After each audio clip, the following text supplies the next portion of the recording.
The only reason kung bakit willing ako makipagkita sa'yo today, gusto kong iligtas mo siya kay Gilbert. Kailangan natin silang paghiwalayin. Wala akong sinabing... Pwede ba? Kaya mo nga ako kinontak, di ba? Para paghiwalayin sila. Teka, parang bilis naman ang galawan mo. Ganito talaga sa mundo ko, boy. Magpapahuli ka ba? Noemi, balikan na lang kita sa cafe. Kailangan ko lang talaga hanapin yung kaibigan ko. Pero sinunod naman ni Gilbert yung pamahiin mo, di ba?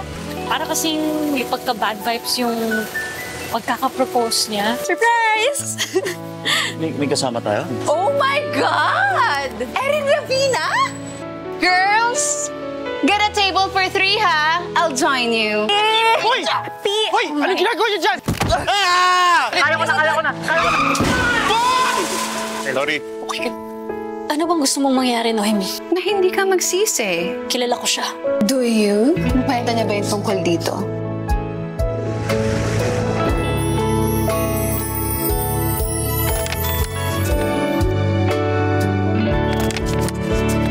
Para sa isa't isa, di masinta tayong dalawa lang naman. Para sa isa't isa, pati sumang-ayon sa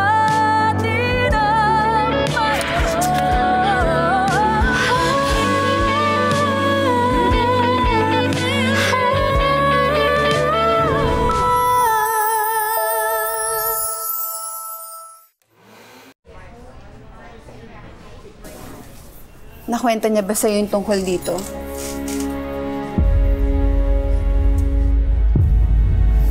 Yes.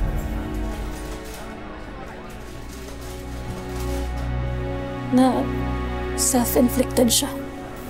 Did he tell you why and when? Gusto mo ba umalis na tayo? Hayaan mo na yan. Halika na. Umalis na tayo. First year college. Right after Christmas. start ng classes.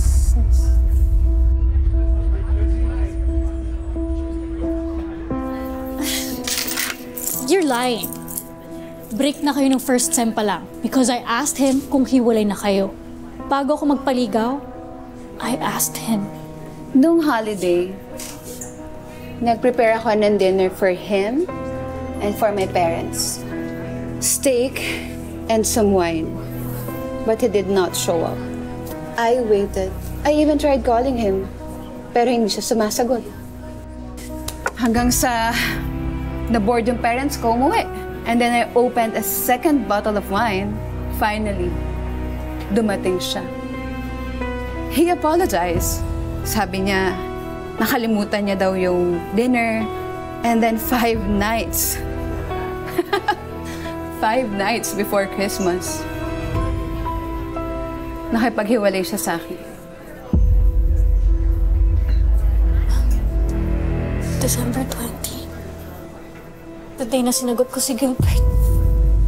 Galit na galit ako nun, Erin. Binasag ko yung bote.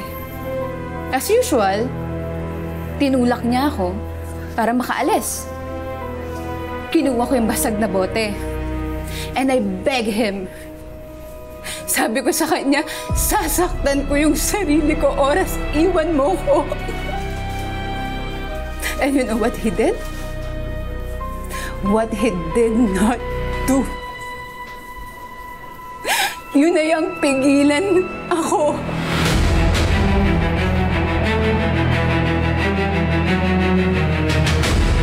Sinabi niya na meron na siyang ibang mahal. That it wouldn't be fair to me na magsistay siya sa relationship namin while he's in love with someone else. With you. Yes, Erin. Ikaw yung totoo niyang mahal.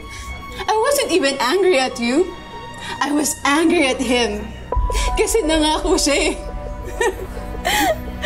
And it turns out, I should have been more angry for a bigger purpose. Pinagsabay niya tayo.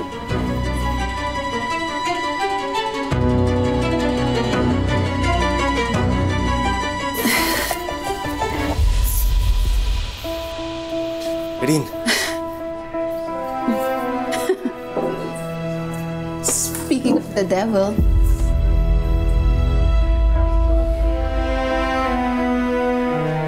Erin,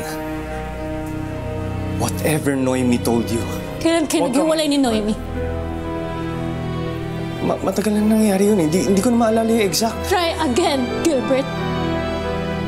7 taon lang naman tayo, di ba? Bakit? Ano sinabi niya sa'yo? Pinagsabay ko kayong dalawa? bakit hindi ba?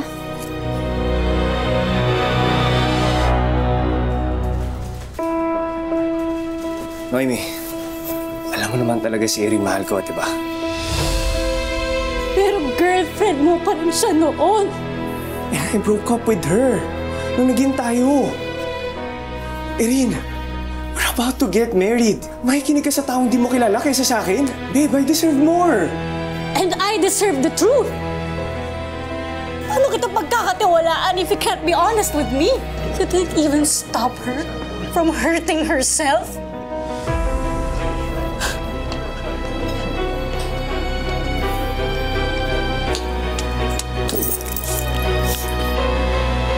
Erin! Oh, yan na naman! Lagi ka na lang umaalis tuwing mag-uusap tayo ng problema natin, ah. What's that supposed to mean? Ako lagi sumusuyo sa'yo. Ako lagi nagsusorry sa'yo. Ako nag-a-adjust. Ako, di ba? Huwag kang mag-alala. Dahil ito na yung last time na mag-aaway tayo. Si, tara na. Sabi Si, talina. sakit na. Si.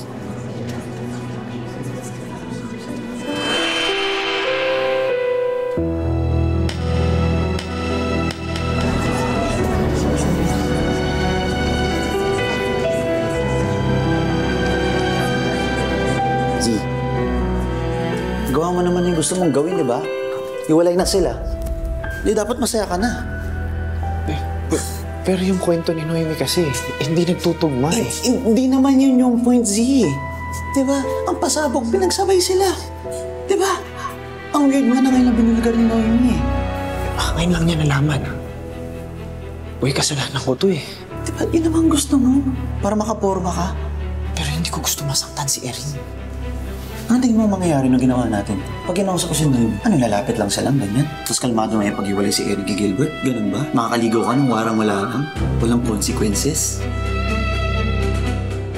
Hindi ka na magsusorry. Wala ka lang susuyuin.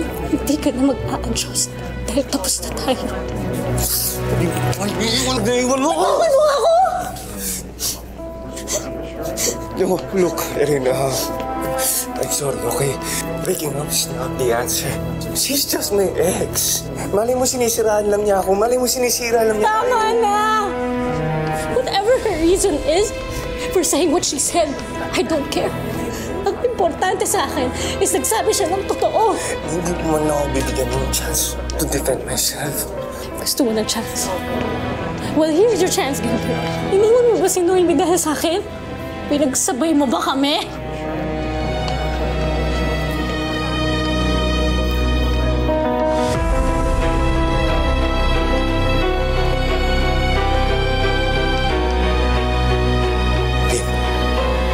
Si Noemi nung nagsabi na ikaw talaga.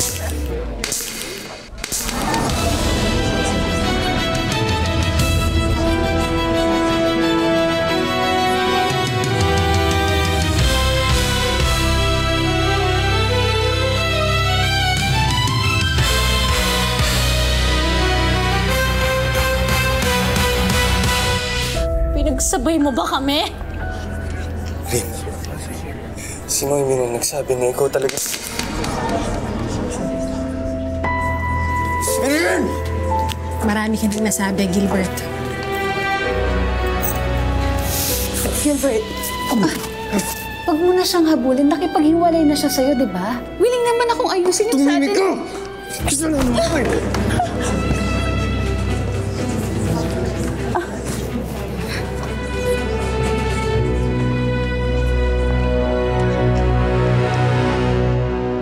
Kung hindi natin malalaman yung mga nababago ni Kuya Z, may way ba na ibalik na lang natin ang lahat sa dati?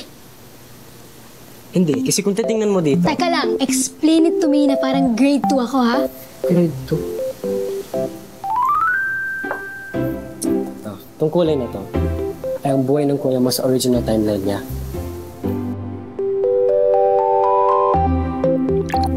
Pero, nung bumalik siyang 2015, galing ng 2025,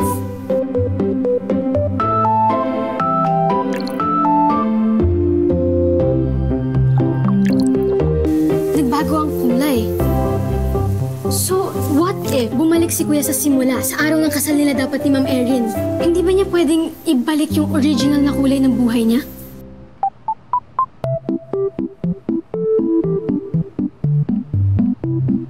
mapapatungan niya lang yung dapat mangyari. Mas better ba kung bumalik na lang si Kuya sa future para hindi na niya magalaw yung mga hindi dapat galawin? Possible ba yun? Kung nagawa niyang bumalik sa past, siguro magagawa niya rin bumalik sa future. Pero imagine, kaya kami mo. Para saan? Kaya na.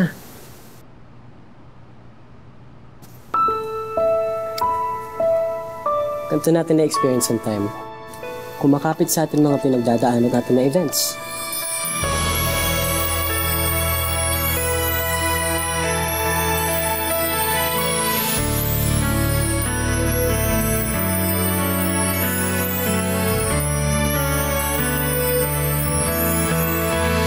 Uy! Kung bumalik ang kuya mo sa future, having already introduced yung mga bagong kulay na to sa buhay niya,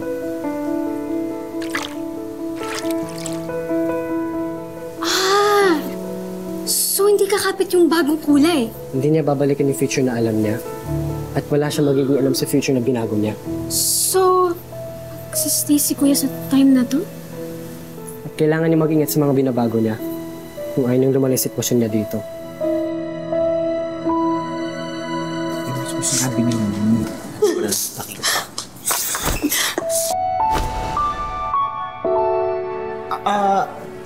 Erin, ano nangyari? Okay ka lang ba?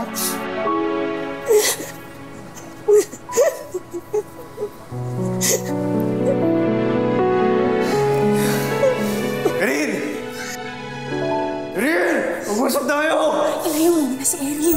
Sige na, sige na. Bilisan mo na. Erin, bumalik ka dito! Hoy! Balik mo sa akin ang kanyang ikaw! Ano ka ba? Anong fiancé? Pipigilan mo Hoy! ba? Pipigilan! Wala ka ng fiancé!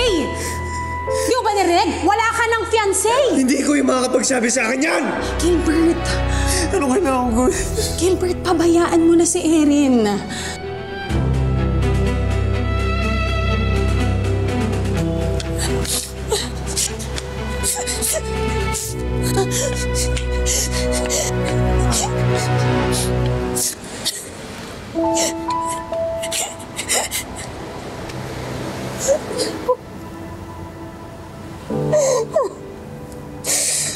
Sige, labas mo lang yan. Iiyak mo lang yan. Ayoko na umiyak eh. Hindi niya deserve na iyakan.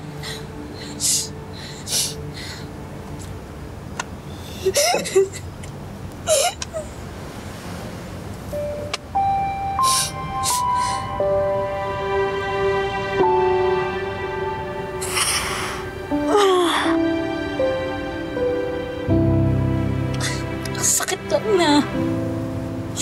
Nakikilala ko nang hindi toong siya. Sorry, Erin, sa nangyari. Huwag kang sorry. Hindi mo nung kasalanan. I broke up with him. Dahil pinakita na yung totoo niyang kulay. Dahil sa ginawa niya sa amin ni Noemi. Dahil kinonta ko si Noemi.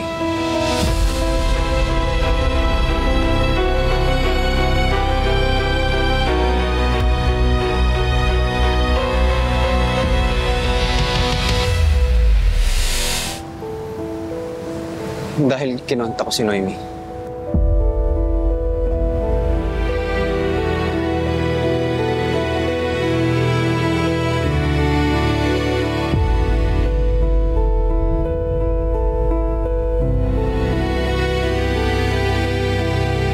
I heard na may tendency si Gilbert na manakit. Ayoko naman lumapit sa'yo na walang proof. At So I ano? look for one. Nahanap mo si Noemi? Eh kasi akala ko siya nakakaalam kung... Don't have a right, Zion! Wala Wala kang karapatang manghimasok sa buhay na may buhay! Mary, nag-worry lang yung... So din sana sinabi mo sa akin! At ako nagpatunay! No! Worried lang ako ng... You don't have to be worried about me! Ano ba tayo? We're barely friends! Hindi ko maiintindihan kung bakit tinatrato mo ako na parang santa na hindi pwedeng masaktan! Iwan mo na ako! Huwag mo na ako lalapitan! Because you make me feel na wala akong kwenta! Na kulang ako! Na hindi ako sapat! Kung babalikin ko sa sarili ko, because you made me think na okay na to ang baba natin!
Sa future na mangyayari?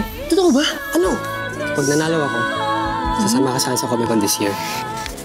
Zion? Gusto niya kasi makakuha ng ticket. Alam mo ba na pinagtrabuhan niya talaga yun? Para daw dun sa My Love Ko niya. My love ko? Aninin mo nga sa akin, dahil ba yan dun sa area na hindi mo naman kilala? Nagtagumpay ka rin sa planong paghiwalayin yung dalawa. Uy! Nag-game plan natin. Ayaw mo na? Give up na? Tama na? Baka pwedeng awatan na natin yung project, Ma'am Sir.